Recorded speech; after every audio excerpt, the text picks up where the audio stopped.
नमस्कार, मैं राजेश गुजर लेकर आए हैं आपके लिए बड़ी अपडेट। पीएम किसान सम्मान निधि योजना 2026 नए आवेदन शुरू हो चुके हैं। जो भी किसान ऐसे हैं अभी तक पीएम किसान सम्मान निधि में फॉर्म नहीं भरे हैं, वो फॉर्म लगा सकते हैं। बिल्कुल सरकार की तरफ से आपको 6-6 हज़ार रुपये सालाना देखने को मिलते हैं। किस्त मिलती है आपको सभी किसानों को। क्या क्या कागज़ पत्र चाहिए, सारी जानकारी आपको बताएंगे अपडेट के माध्यम से।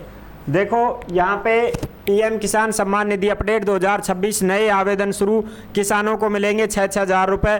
पोर्टल शुरू हो गया है। बिल्कुल यहाँ पे आप अपडेट देख सकते हैं, सारी की सारी जानकारी हम आपको अच्छी प्रकार से समझा देते हैं। देखो जो भी अपडेट आती है सीधी की सीधी टेलीग्राम के ऊपर डाल दी जाती है, इसलिए आप सभी साथी केडीआई योजना के टेलीग्राम को ज़रूर ज्वाइन करें। जिस नाम से यूट्यूब चैनल है उसी नाम से टेलीग्राम चैनल है, उसी नाम से इंस्टाग्राम चैनल है, उसी नाम से फेसबुक आईडी है। सभी साथी जुड़ सकते हैं, फॉलो भी कर सकते हैं। पीएम किसान सम्मान निधि, ठीक है, पीएम किसान सम्मान निधि में यहाँ पे पोर्टल शुरू हो चुका है, जो आप अच्छी प्रकार से देख सकते हैं। पोर्टल यहाँ पे शुरू हो चुका है, ठीक है जी। अब हम बात करते हैं इसमें पूरी जानकारी को। देखो सबसे पहले तो मैं आपको यहाँ पे दिखा दूँ, ये रहा अपना पोर्टल। अभी मैं दिखाऊंगा। यहाँ पे देखो न्यू फार्मर रजिस्ट्रेशन शुरू हो चुके हैं।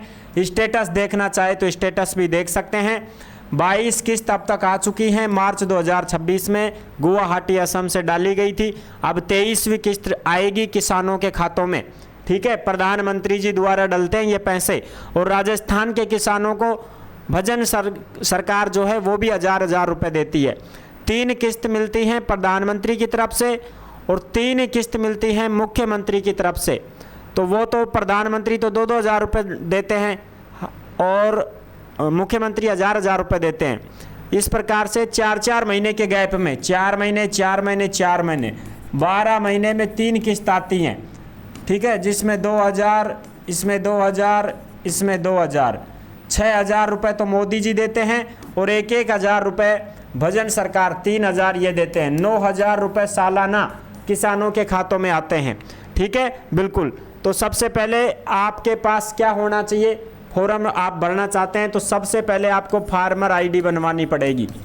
क्या बनवानी पड़ेगी साहब? फार्मर आईडी, ये किसान के पास होनी चाहिए फार्मर आईडी।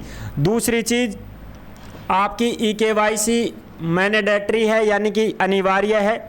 जो भी किसान रजिस्ट्रेशन करना चाहता है उसके आधार कार्ड में मोबाइल नंबर ऐड होना चाहिए, ठीक है। फिर उस पर आएगी OTP। मोबाइल नंबर ऐड होना चाहिए, उस पर OTP आएगी।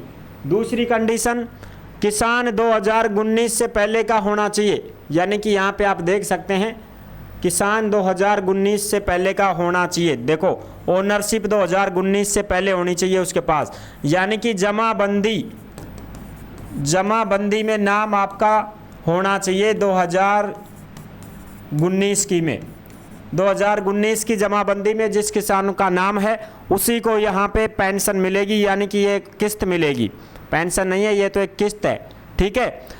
और साहब अब 2026 में, 25 में, 2020 में हमने जमाबंदी में नाम ऐड करवाया है, तो उन किसानों को यहाँ पे किस्त नहीं दी जा रही है, उनका फॉर्म अप्रूव नहीं किया जा रहा है। इसका आप ध्यान रखें। पुराने किसानों को ही यहाँ पे किस्त दी जा रही है, ठीक है। अगर आप फॉर्म भी भर लेते हैं तो भी आगे से वो सक्सेसफुल नहीं होगा।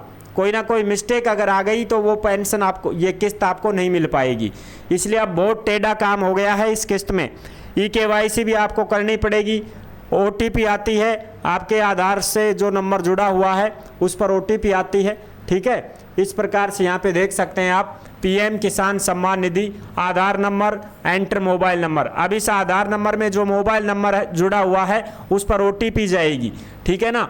और इसमें आधार जो है वो रजिस्ट्रेशन करोगे ना आप, तो उसमें मोबाइल नंबर पर क्या जाएगी, OTP जाएगी, ठीक है। हाँ, दूसरी बात यहाँ पे इनकम्प्लीट दिखा करके आपका फॉर्म रिजेक्ट कर दिया जा रहा है।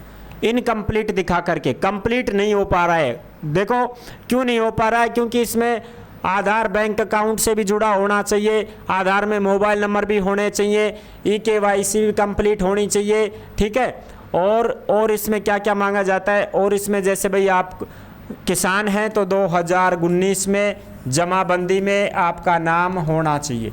ठीक है, ओके। एक जन आधार में एक को ही क्या मिलेगा, लाभ मिलेगा। ठीक है, एक जन आधार कार्ड में एक ही किसान को लाभ मिलेगा, इसका भी आप विशेष ध्यान रखेंगे। ये नहीं है कि साहब हम 5 भाई हैं तो पांचों भाई हम क्या लेंगे, ये किस्त लेंगे, नहीं, आपके पिताजी को ही मिलेगी। और साहब पिताजी गुजर गए तो उस कंडीशन में जन आधार में जो मुखिया होगा उसी को मिलेगी, इसका आप ध्यान रखें। और साहब न्यारा हो जाओ तो ज़मीन बांटनी पड़ेगी, ज़मीन चढ़वानी पड़ेगी। और ये 2019 से पहले जो है जमाबंदी में नाम उन किसानों को मिलेगी। अब न्यारा उबास कुछ भी ना है भाई, अब तो चाहिए सारा घर का न्यारा हो जाओ, सारा ही जन आधार बनवा लो, सारा ही ज़मीन अपने नाम करवा लो, अभी नहीं मिलेगी आपको ये किस्त। ठीक है, ये अपडेट है भाई साहब। 2019 में जो जमाबंदी है और उसमें नाम है तो उनको ये राशि मिलेगी, इसका आप ध्यान रखेंगे। ठीक है ना, यहाँ पे शुरू हो चुका है पोर्टल। अब हम आगे बात करते हैं इसका ऑफिशियल पोर्टल। तो ये गूगल है, इस गूगल पे आप सर्च कर लेना, गूगल तो सबके पास है। पीएम किसान सम्मान निधि ये वेबसाइट आ चुकी है जो आप देख सकते हैं, पीएम किसान सम्मान निधि, इस पे दबा दो। जैसे ही आप इस पे दबाते हो तो ये ऑफिशियल पोर्टल है जो खुल चुका है, जो आप देख सकते हैं पीएम किसान सम्मान निधि का न्यू फार्मर रजिस्ट्रेशन। यहाँ से किसान रजिस्ट्रेशन करेंगे, स्टेटस चेक कर सकते हैं। 22वीं किस्त आ चुकी थी, अब 23वीं किस्त आएगी। EKYC ज़रूरी है, OTP वगैरह आएगा, फार्मर ID आपके पास होनी चाहिए। CSC सेंटर से आप आवेदन करेंगे। ठीक है, बायोमेट्रिक यानी कि आपका फिंगर भी लगेगा और आपका फेस भी स्कैन किया जाएगा, इसका भी आप ध्यान रखेंगे। जब EKYC होगी तो आपकी बायोमेट्रिक यानी कि फिंगर भी लगेगा और आपका फेस भी स्कैन होगा, यानी कि चेहरा भी आपका दिखाना पड़ेगा। ठीक है, उसमें फ़ोटो खींचती है। ठीक है, तो ये सारी चीज़ें हैं जो आप अच्छी प्रकार से समझ चुके होंगे। और अब यहाँ पे देख सकते हो न्यू फार्मर रजिस्ट्रेशन, यहाँ से फार्मर रजिस्ट्रेशन कर सकते हैं, कोई दिक्कत नहीं है। और यहाँ पे भी दे रखा है न्यू फार्मर रजिस्ट्रेशन, यहाँ से आप रजिस्ट्रेशन करेंगे तो ये सारी चीज़ें आपकी मांगी जाएगी, आपका आधार नंबर, मोबाइल नंबर, सारी चीज़ें। ठीक है, तो ये थी बड़ी अपडेट जो मैंने आपको अच्छी प्रकार से समझा दी है। अगर आप फार्मर हैं, किसान हैं और आप ये किस्त लेना चाहते हैं तो आप रजिस्ट्रेशन करवा सकते हैं ई-मित्र के माध्यम से।